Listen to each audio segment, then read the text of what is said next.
युद्धामुळे शाळेतील पोषण आहार संकटात येण्याची शक्यता. इराण आणि इस्रायलमधील युद्धामुळे जागतिक स्तरावर इंधन पुरवठा साखळीवर परिणाम होताना दिसतोय. त्याचे पडसाद आता ग्रामीण भागातही उमटू लागले असून LPG गॅस टंचाईमुळे नागरिक हैराण झाले आहेत. याच टंचाईचा फटका आता शाळांमधील मध्यान्ह भोजन योजनेलाही बसण्याची चिन्हे दिसू लागली आहेत.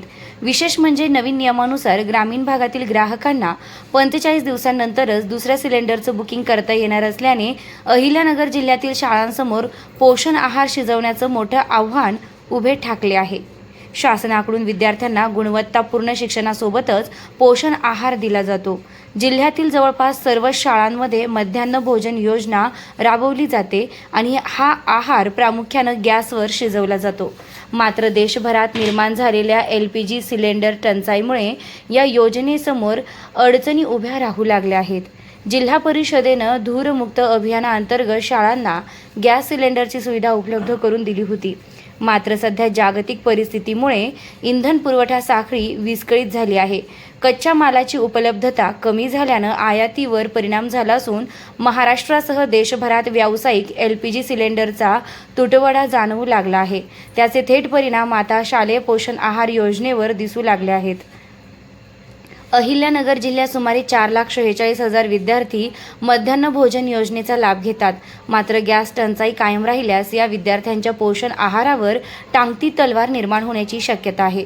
काही शाळांकडे अवघा 15 दिवसांचा गॅस साठा शिल्लक असून काही शाळांची स्वयंपाकघरे बंद पडण्याच्या उंबरठ्यावर आहेत.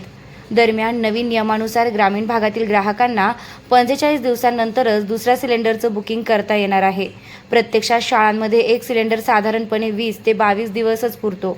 त्यामुळे दुसरा सिलेंडर वेळेत उपलब्ध न झाल्यास विद्यार्थ्यांसाठी पोषण आहार शिजवायचा कसा, असा गंभीर प्रश्न ग्रामीण भागातील शाळा प्रशासनांसमोर उभा ठाकला आहे. यामुळे गॅस टंचाईचा प्रश्न केवळ घरगुती वापरापुरता मर्यादित न राहता आता शालेय पोषण आहार योजनालाही फटका बसण्याची शक्यता व्यक्त केली जात आहे. त्यामुळे प्रशासनानं याकडे तातडीनं लक्ष देत शाळांना गॅस पुरवठा सुरळीत करण्याची मागणी शिक्षक आणि शाळा व्यवस्थापनाकडून केली जात आहे. पहिली टाकी 22 दिवस जायची आणि एक मटकी असते, मटकीला पण कुकर लावा लागतो. कुकर लावल्यानंतर आम्ही शिजवतो परत फोडणी वगैरे देऊन. तरी 15-20 मिनटं तिला उकळून घ्यावं लागते आम्हाला आणि भात जातो 15-20 मिनटं. जवळजवळ आम्हाला अर्धा-पाऊण तास लागतो त्याला. 22 दिवस जाते. आम्ही जर टाकी भरली तर पूर्ण आम्हाला 22 दिवस गॅस टाकी जाते.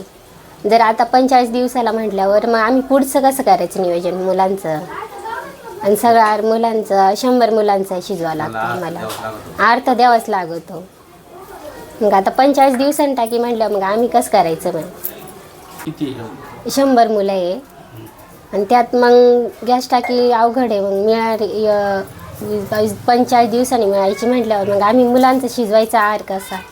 आणि चुलीवर तर एवढं शक्य नाही करणं आणि मुलांना एवढं द्यायचं तर गरजेचंच आहे आणि मुलांना दिल्याशिवाय तर पर्यायच नाही. आहार तर बनावंच लागणार आहे. मग चुलीवर कसं काय शक्य होईल सर? त्यामुळे मग गॅस टाकी आम्हाला जेवढी लवकर मिळाली तेवढी शक्यता चांगलंच आहे. सिलेंडर गॅस ही 21 दिवस जाते आणि आमच्या वर्ग शाळेचे विद्यार्थी 100 आहे. 100 विद्यार्थ्याला आम्हाला रोजचा दर दिवसाला आम्हाला आयटम वेगळे मसाले भात आहे किंवा मटकी भात आहे किंवा हे उसळ भात आहे ते करायला आम्हाला 1-1.5 तास कुकर तर आधी लावाच लागतो. आम्हाला 15-20 मिनटं तर कुकर लावाच लागतं शिजवायसाठी मटकी. मग ते एका याच्यावर मटकी एका याच्यावर भात ते शिजवताना आम्हाला जवळ 1.5 तास जातो आहे. त्याच्यात आम्हाला 2-1 किलो तर गॅस लागत होते रोजचा. आणि चुलीवर आता उन्हाळा दिवसमुळे चुलीवर तर होणारच नाही, शक्यच नाही. आणायचे लाकडं आणायचे कुठून, चूल करायचे पुढं, तवर पोरांचा अर्धा टायमिंग तर हुकून जाईल.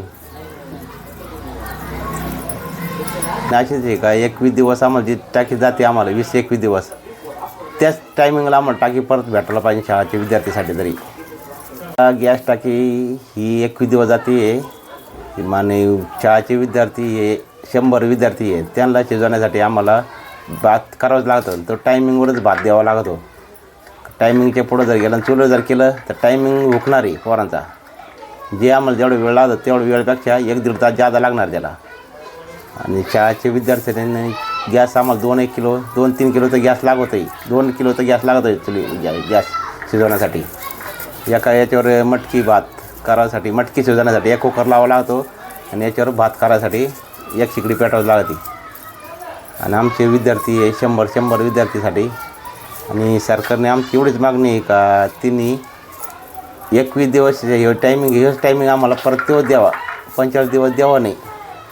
तसं दिलं तर आमच्या पोरांची खाण्यापिण्याची हे होईल तशी कमतरता पडन. आम्ही जर सरकारनं जर आम्हाला टाकी जर वेळेवर नाही दिली तर ती टाकी आम्हाला चुलीवर केल्यावर आमचा टायमिंग रॉंग होऊन आणि पोरांची भूकमारीवर हे येऊ शकते, इफट होऊ शकते. त्याच्यामुळे आम्हाला ते टायमिंग त्या लाकडं आणायच्याकडून चुलीवर करायचं कसं.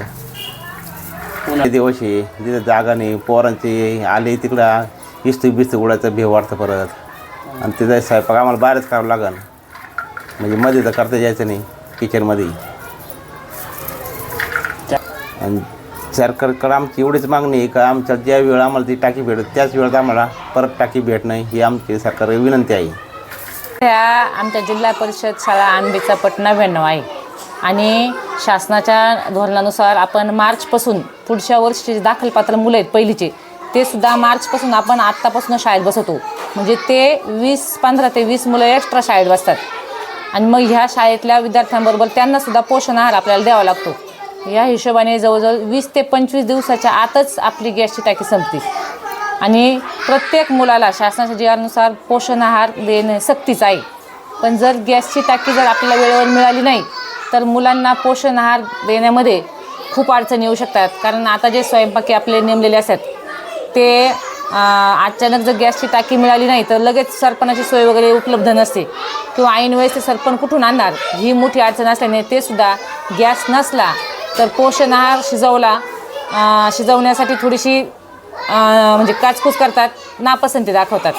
त्यामुळे किमान आपल्या झेडपीच्या शाळेसाठी तरी मुलांना पोषण आहार नियमित वेळेत मिळावा यासाठी गॅसची टाकी वेळेवर निर्धारित वेळेवर मिळणं खूप आवश्यक आहे. जर मुलांना वेळेवर गॅसची टाकी उपलब्ध झाली नाही तर त्यामुळे पोषण आहारमध्ये मागे पुढे होण्याची संभाव्य शक्यता असते आणि त्याला शाळा किंवा मुख्याध्यापक यामध्ये काहीही करू शकत नाही. कारण प्रत्येक बाबीमध्ये मुख्याध्यापकाला जबाबदार धरू शकतं. आता हे जागतिक पातळीचा युद्धाचा दुष्परिणाम जर गॅसच्या टाकीवर होत असेल तर त्यामध्ये शाळा किंवा मुख्याध्यापक काहीही करू शकत नाही. त्यासाठी शासनाकडे आमची विनंती आहे की किमान हे जे छोटे मुलं आहेत आणि अतिशय हलाखीच्या परिस्थितीतले मुलं असतात त्यांना घरी पोटभर अन्न मिळत नाही. बरेच मुलं आपले मजुराचेच आहेत. ते शाळेमध्ये गरम भात मिळतो, पोषण आहार मिळतो या आशेने ते शाळेत येतात. आणि इथंसुद्धा जर शाळेमध्ये जेवणाची जर हाल होणार असेल तर याच्या इतकं दुर्दैव्य कोणतंच नाही. मग प्रधानमंत्री पोषण आहार ही जी योजना आहे तिचा म्हणजे जी यशस्वीरित्या राबवली जात होती केवळ या जागतिक पातळीच्या युद्धाचा दुष्परिणाम गॅसच्या टाकीवर होऊन त्याचा दुष्परिणाम मुलांच्या पोषण आहारावर होतो ही अतिशय खेदाची बाब आहे असं मला वाटते.